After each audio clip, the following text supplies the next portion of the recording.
Hello, everyone. Welcome to eSight Vision Central Manual Exposure eSight Go discussion on September 26th, 2025. Thank you, everyone, for coming and joining us for this meeting today on Friday, and happy to have everyone come on board and we'll have a nice discussion. So today for the agenda, we're going to do some introduction housekeeping. I'm going to cover the eSight Go MSRP, talk about candidates for eSight Go, and then we're going to get into the topic of the manual exposure for eSight Go. So first off, for introduction, this is live, so things might happen, might misspeak or slides might jump around and so forth, so just letting everyone know this is live. To raise your hand at the end of the meeting, press Control Shift and K on a PC and Command Shift K on a Mac, or you can press the raise hand button at the top bar on Teams. This session should only take 30 to 45 minutes. And just to note, to access any old Vision Central webinar recording, you can go to eSight YouTube channel at youtube.com/eSight. So the eSight Go MSRP, the MSRP for the eSight Go is as follows. In the US, eSight is $4,950, and in Canada, it's $6,600. For candidates for the eSight Go, this is a general kind of covering who'd be a good candidate for eSight Go if you're here trying to find out more information.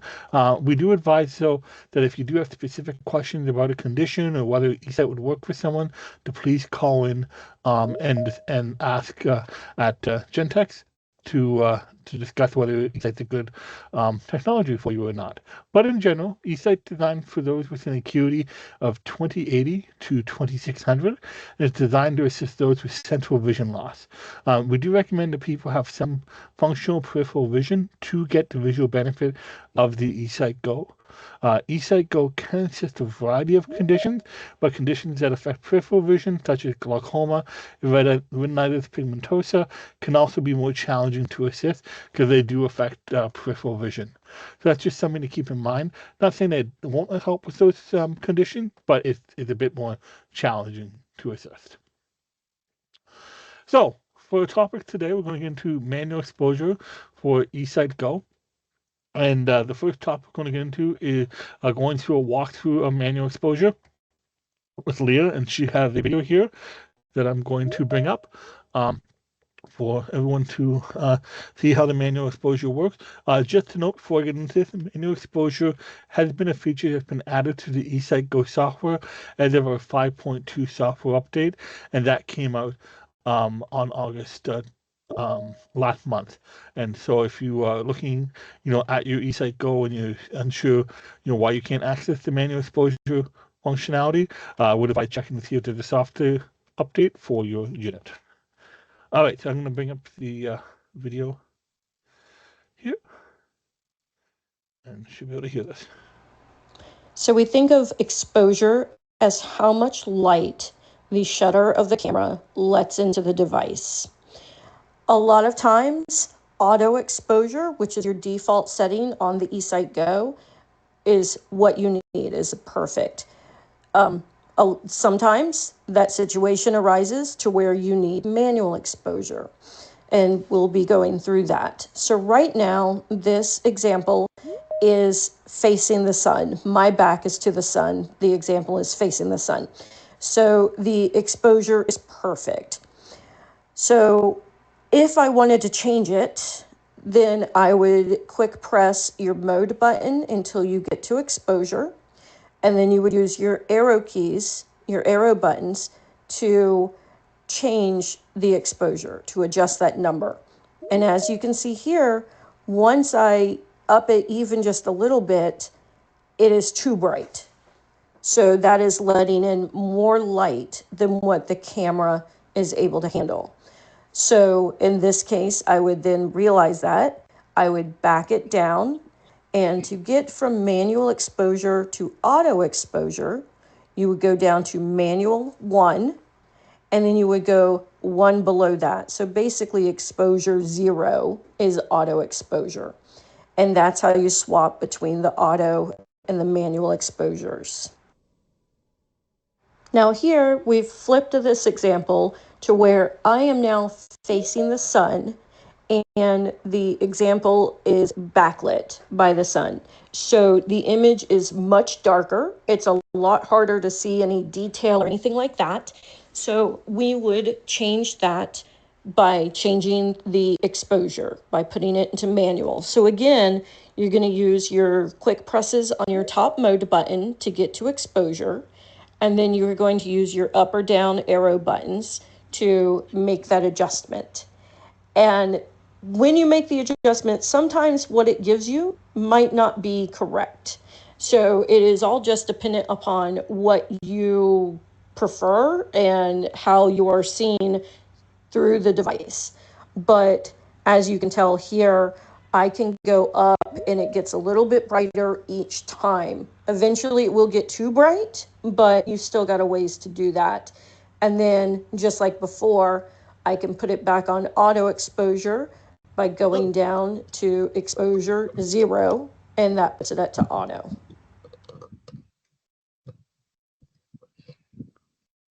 Excellent. Leah, do you have anything more to add for the manual exposure walkthrough?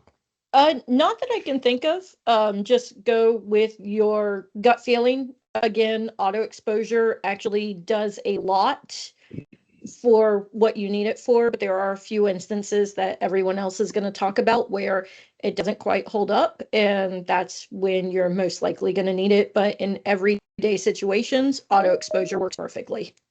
Okay, sounds good. Thank you. And I think one thing to add to is that exposure, how someone sees exposure is going to be dependent on their acuity and their visual condition.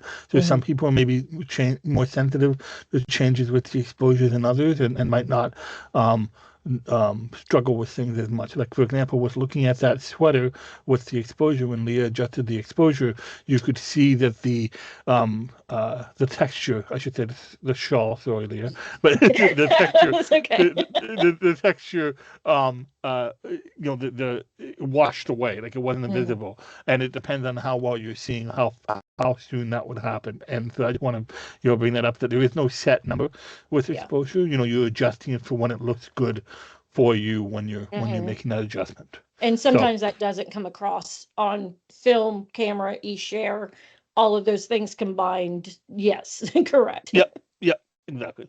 All right, so next we're going to be discussing manual exposure outdoors and in sunlight with Cosmo. All right. So I was outside overlooking a bunch of grass with some mountains in the background. It was a sunny day and there were some shady trees. So lots of different lighting for the camera to deal with. And the camera doesn't know, what am I trying to look at? Am I trying to look at the horizon with the mountains versus the skyline? Am I trying to look at the bright green grass, or am I trying to look at what's under the shady tree? And so overall, it was a good image. But if I then tried to look at the mountains in the distance, the exposure was a little high. And so the mountains and the sky kind of blended together. It was all kind of a grayish. And by lowering the exposure, that then made the difference in the mountains and the sky. The sky became more blue and the mountains darkened up so they weren't as hazy, and I could see the details on the mountains. And so that's one example where exposure adjustment is beneficial. Same thing, the looking at the grass, the sunlight on the grass was a little bit bright for the camera on default, and by lowering the exposure a little bit, that made the grass greener and it pop a little bit more. So and just a quick press of the reset button is sets it back to auto, or you can just cycle through, keep going down. It's exposure 1 to 10. So if I go to manual, it'll be at 9. I can go all the way down below 1, and then it takes you back to auto. So either cycling through it or a long press of the reset button. And so the main use for the exposure is if you're dealing with brightness. And like Leah said, in general, the Auto does a fine job, but if you find things are a little bit washed out or not colorful enough, that's when adjusting the exposure can be beneficial. Excellent. And one thing to add to that too is that with the manual exposure, one thing I found that is helpful is, say, I'm looking at the grass if I'm mowing, making an adjustment to that manual exposure and tweaking that, adjust that brightness so I can see that detail better, and then utilize other features such as the contrast. So for me, Mm-hmm. if I've been mowing, say I'm cutting the grass and I'm not exactly precise, I can look at the grass, zoom in, adjust that contrast, and hopefully see if there's like a spiky path, right? I can tell, okay, I might have missed a little strip of grass. But with the manual exposure, it allows you to really tweak any of that washed out image to get that detail for that, strand of, path of grass to stand out. Mm-hmm. And combining the manual exposure with the contrast can really help with the looking at things Yep. outdoors. And so And that's turning the exposure down lets less light into the camera. That's what it does. So right now, for example, looking at my image on my screen, I've got some pretty bright lights behind me. I look pretty washed out to my eSight, and I can't really see it. My shirt just kind of looks like a dark gray. If I look to the side to where my name is, it's my name on a black background. That looks fine, but I look washed out. So I'm going to turn down my exposure, and I've turned it all the way down to exposure 3. Now my image looks a lot more normal. I can see my skin color. When it was on auto, I was kind of white, and I can see the color of my shirt. So that this is a good example of when you would want to use the exposure. And if I look back over on my screen to where my name is, the white text in the black background, that now is pretty dark. I can still make it out. So it's just the camera does its best guess, and it didn't know if I'm trying to read the text or look at my picture, and so I adjusted it, and now I've got a better image. So good, perfect. All right, thank you, Cosmo. So next we're going to discuss reading and writing with manual exposure with Jeanette. Thanks, Tyler. Following on from what Cosmo was discussing in terms of things being washed out, if there's too much light, and that also affecting the color, and as you lower the exposure, things become, especially if they're washed out, they can become more colorful and more clarified, as well, as Tyler was saying, with the grass example of mowing the grass. I find that with reading and with writing, that also applies. What I tend to do when I'm going to read a book, I'll open the book and I'll actually begin with auto exposure, because sometimes, funnily enough, I'll find, depending on the lighting, and sometimes I use like a little neck light, and you can have different brightnesses and different color temperatures on that neck light. You can have like a real daylight kind of white, or a more of a sandy white, or a more of a yellowish kind of tint in the light, and you can adjust the brightness in those as well. They're very nice for when you're reading. I find that if I start on auto exposure, sometimes it's fine when I'm reading. Of course, there's a lot of adjustments that you have to make when you're reading. Sometimes you have to tilt the camera down. Sometimes you have to change the contrast to, or the filters as well. I tend to like white on black. And again, that can actually be affected by the level of exposure that you have. Sometimes auto works. Sometimes I have to change it to manual. Sometimes what I'll do is, if the auto's no good or it's washing everything out, sometimes I'll actually increase it to 10 and then take it down from there. And I think, if you ever get difficulties with that kind of exposure, especially when you're looking at a white page, it can reflect the light and it can be a little washed out. Sometimes, I find that if you turn it up and then turn it back down again, it can actually darken a little too much. If that ever happens, just go back to auto by going all the way down, down, down, down to 1, and then go back to auto, and then decrease, your exposure from there, and that usually settles it down because the exposure is actually working on the light that's coming into the camera at that moment. So, you know, if you're already looking at a page and your lighting is a little too bright, the exposure is going to react to that. If the lighting is just right, then chances are your exposure is going to be better. If you're combining that with filters, in this case, I'm going to say white writing on a black background, you may want to just, you know, adjust the exposure before you change the filters.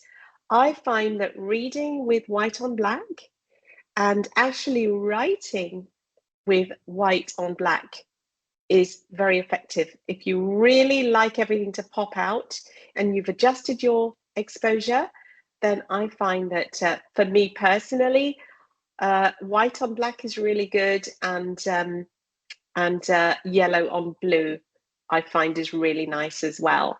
It's those contrast areas, those filters that really make the print pop out, either when you're reading or when you're writing. So what I tend to do is try and get my lighting where I want it to be, and then I'll you know, adjust the exposure. Again, because your page is typically white, that's going to have an effect on the exposure because it's reflecting the light. So again, you can sort of make adjustments to exposure, make adjustments, tiny adjustments to contrast, especially if you're using a filter. I would lower the contrast to 4 typically, because I find 5 is a little too much. And again, your tilt and of course your zoom level is going to make a difference as well. So all of those combined can help you have a good reading and writing experience. I know that Richard's going to be talking about reading on the screens, and so I'm not going to really go into that, except to say that the exposure can really affect that as well when you're reading. So if you're reading a computer screen, that can be affected, but I'm sure that Rich is going to talk more about that as well. Hope that helps. Cool. Thank you, Jeanette. All right, and next we're going to talk about television and screen reading with Richard. All right, welcome. Can you hear and see me okay, Tyler? Yep. My screen is blank, so that's what we're dealing with right now.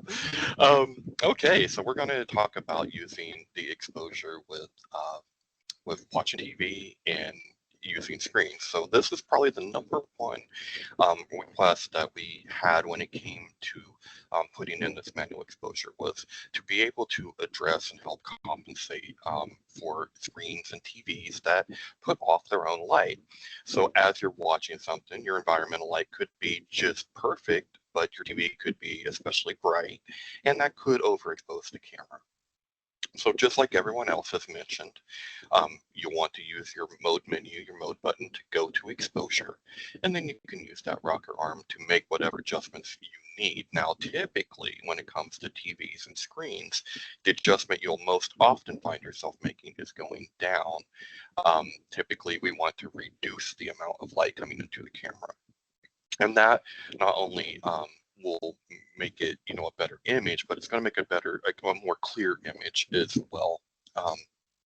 So your colors will be, you know, more accurate, and it'll take away some of the buzz that you might see with an overexposure. Also, if a face is looking kind of ghostly white, you'll notice this with football uniforms or hockey. Baseball, things like that. White, you know, they typically look ghostly. Then you want to lower that exposure.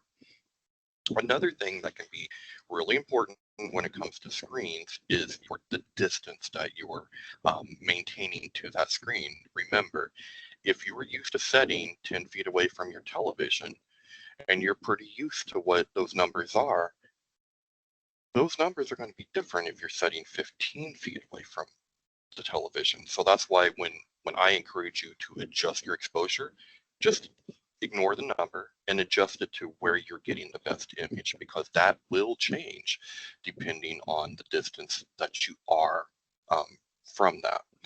Now, when we move and we start talking about like computer monitors and those kinds of screens, another thing that is important with that is maintaining, a pretty steady distance if you can. I mean, obviously the eSight will make its adjustments, but um, once you enable and once you have adjusted your exposure, remember that it is now in manual.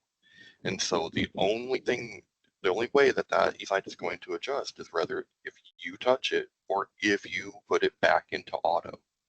Okay, so keep that in mind when you get something set up, just like what Cosmo was saying. If he's looking at his picture and he has it set up for his picture and everything's coming in really great, if he turns, it is not going to automatically adjust for him.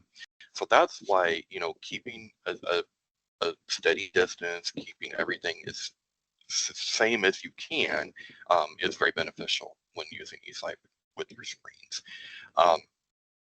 Once again, lowering the exposure is typically what you tend to do with the computer's monitor.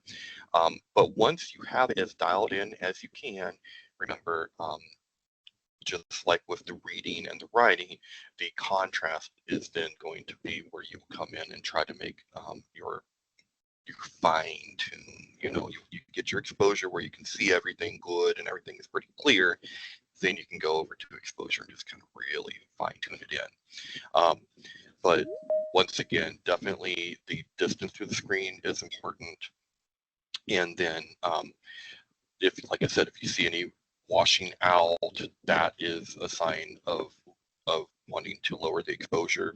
If you're seeing like a light gray print and you need that to stand out more, that is an example of contrast. Okay, and I know they can be confused and there is some interconnection between them, but just so that you can kind of keep it separate in your mind.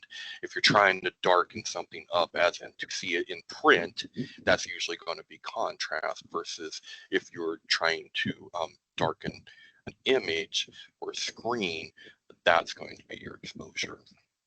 So I think that is about all you really need to know.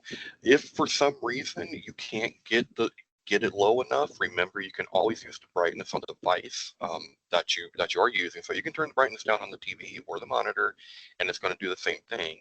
If for some reason it was outside of that range that the eSight can provide you, so that 1 to 10. If for some reason you just couldn't get it light enough or you just couldn't get it dark enough, you can always go to the brightness on the device setting. But for the most part, I haven't had to do that at all since I've had the exposure setting now. So, yeah. Excellent. Thank you, Richard. And thank you for the discussion between the contrast and exposure difference. That's great. Okay, next we're going to talk about live events with Cosmo. Okay, so when I first got my Go before the exposure, I was one of the main proponents of getting it added. I was at a live concert. It was an outdoor venue, and the stage lights projecting down on the band were so bright that it washed everything out. That I was looking at the guitarist. The guitarist was wearing blue denim jacket and pants, and he had an orange guitar. Everything looked white. He just looked like a ghost. And I would look at the Jumbotron, and a lot of large modern screens are OLED technology, and they're very bright. That was too much for the camera, and everything was just white. So that was kind of a disappointing experience. And so now with exposure control, I went to a play a few months ago, and similar environment, very dark, spotlight on the actors, and on default, everybody looked like a ghost. Couldn't distinguish any kind of colors on them, and they had kind of a white shimmery aura around them. And when I went to manual exposure and dialed it down pretty significantly to around 2 or 3. It's essentially like the eSight's now wearing sunglasses. And now I could see all the colors. It is a digital camera with a digital zoom, so some graininess is normal, especially when you're dealing with low light environments with bright lights. But I could make out their facial features. I was a good 40 or 50 feet away probably. And so I was zoomed in at times 15 or maybe even higher. And I could now see the colors, and I followed the play very well. It was delightful with how well it worked. And it's if you find that good exposure level, then if you are now zooming in and zooming out, typically a lot of us probably, if we need to go to zero zoom, we do the reset button. If you do the reset button, that is going to send it back to manual exposure. So if you are at a live event and you found that sweet spot with the exposure, you want to probably avoid doing the reset button, and you want to use the mode button to click back to zoom and just manually bring it in and out. But if you're at a live event, you're probably going to stick with your sweet spot for the zoom also. So once you get it dialed in, you're probably not going to be making many adjustments. Live events or a environment like a museum. Museums are usually pretty low lit, but then they've got a little spotlight on the info card at whatever you're looking at. That's another situation where you might want to lower the exposure because with the spotlight on the little text card, that could make it a little hard to read. And so lowering the exposure, reading the information about whatever you're looking at, and then looking back up. So I think they did a great job on the manual exposure. And like Tyler said, though, there are multiple. You could also try contrast. So step one of anything is zooming in, getting it big enough for you. And I always encourage people to keep it simple. Some folks are button happy, and so every single thing they look at, they feel like they need to adjust all 5 things. And if zooming in is good enough, keep it simple, leave it at that. And then if you're not happy with the colors or it's a little fuzzy, you can try adjusting the exposure or the contrast and seeing if that benefits it. And if you're newer to eSight, it's a lot of trial and error initially. But once you get the hang of it and the more you practice, it becomes like second nature. And now me as a 7-year eSight user, I know exactly what zoom level I need to see my TV or to read normal size text. I know what exposure level I need to look at my iPhone. And so it becomes real quick. And it's just those initial couple of days, couple of weeks where you are experimenting and figuring it out. And you just got to stay patient.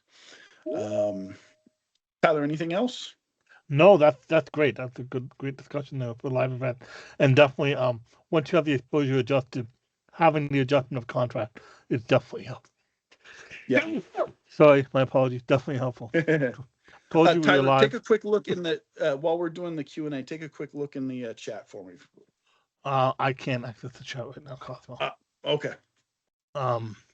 So I'll let someone assist with that. But we're going to move on to the questions there.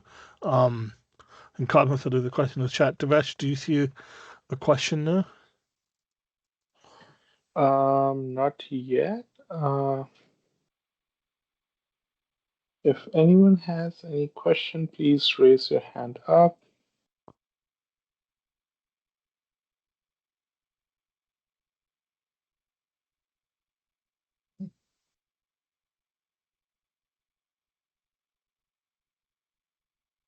So I don't see any hand up. Okay. Well, if you do have questions, they can always call in. Talk to the coach directly and ask anything that's needed there, and get into the questions about the manual exposure, and happy to assist with that. And thank you everyone for joining this week for this month for Vision Central, and looking forward to seeing everyone next month in October. And I hope everyone enjoyed the webinar on manual exposure. Thank you, and have a good day. Take care, Bye, guys. everyone. Bye-bye. Bye. Bye.